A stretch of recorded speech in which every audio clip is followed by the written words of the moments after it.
Joining us for newspaper review is Great Lasuite. Mr. Yemi Ajayi. Great to have you on the show. It's my pleasure. Good morning, Mr. Ajayi. Good to have you on the show. Good to see you, sir. Rufai, good morning. Good morning. Bless you. Yeah. Now, let's get down to business. Yes. We're kicking off the newspaper review with This Day, Nigeria newspaper of record.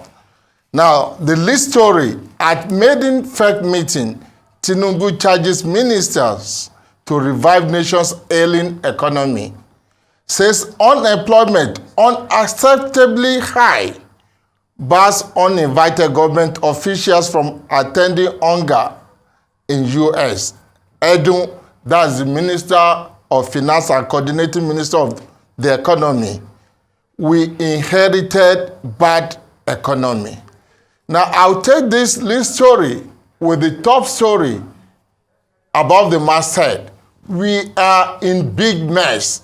Shetima declares on economy. Challenges Presidential Committee on Fiscal Policy, tax reforms. Now, these stories remind me of the saying by one of Bill Clinton's political aide during the 1992 campaign that says, it's the economy, stupid. Nigeria is now facing the grim reality of the economy the president inherited, despite his saying during campaign that he will continue the policy of his predecessor. Now, we go to the Punch as the next paper to be considered. The story on the top of above the masthead, Cameroon dam flood to his states in 7 states. That's the Lagdo dam flood. Already the federal government has given notice to states along the frontline states along the flood path to start evacuation. Then this story is in reaction to the interview the GBR had with the former statistician general. NBS kicks as ex-statistician general for new employment data. From the Punch, we move to the Vanguard, where the Vanguard also has the story about Tinubu charge to ministers. But we leave that unchecked. Cabinet, the left corner, cabinet, no going back on rejection of 17 commissioner nominees. Lagos Assembly. Now, this story, the Lagos State House of Assembly is doubling down on its rejection of 17 commissioners' nominees, which has generated a kind of furore in the polity with so many conspiracy theories flying around.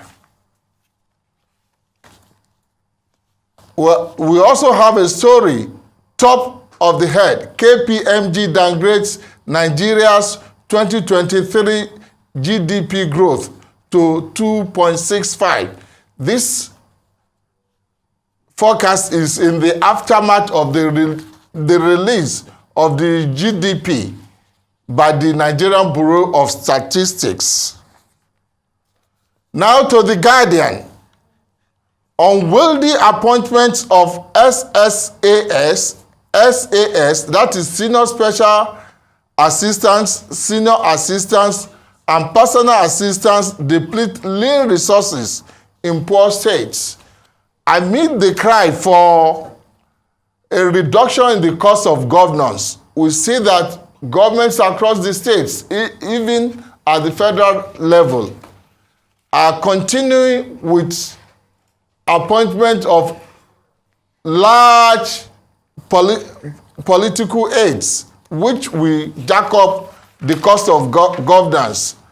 And this is going to reflect and lead to fiscal crisis in some of the states, even at the federal level. Now to the nation.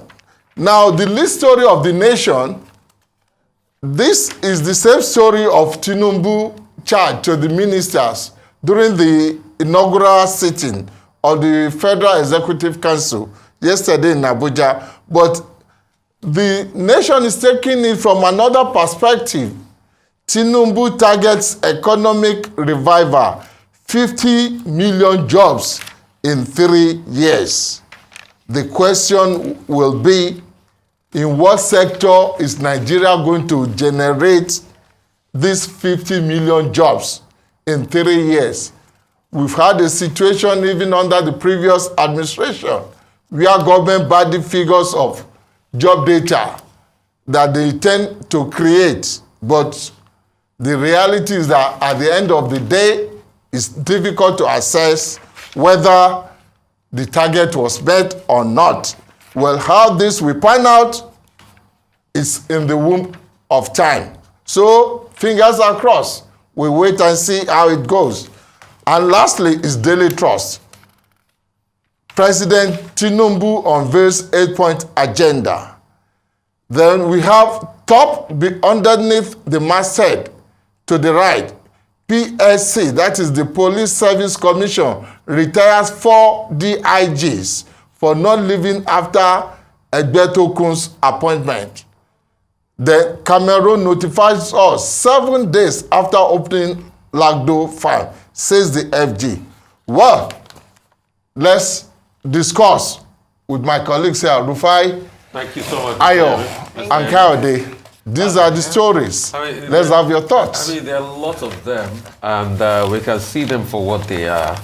And I think we talked about what's happening this morning. The president has finally had his first FEC meeting, and he's been able to tell us, we need to try as much as possible to fix the problems we have, because there are a lot of problems.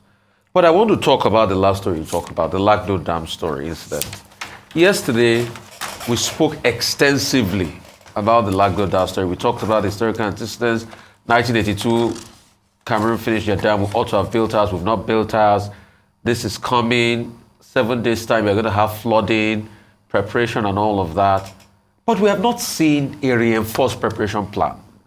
Apart from the one you mentioned yesterday, which I still challenge that is really inadequate, we have not seen a proper, reinforcement plan. And what will be the sharing of palliatives to the people that will be affected with these floods? I'll give you an instance. You saw the video making the rounds recently out of Bielsa, that they said it was a palliative they ought to share for people that were affected by the last floods, but they didn't share it. Some of it were spoiled. That's what they were bringing out of the warehouses. Yes, they did.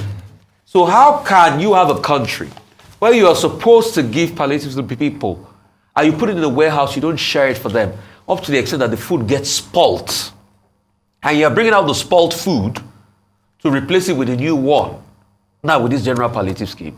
It shows how much we hate the poor in Nigeria. It's, in fact, what we have is a hatred for the poor. And you see, a country is only as strong as its weakest link.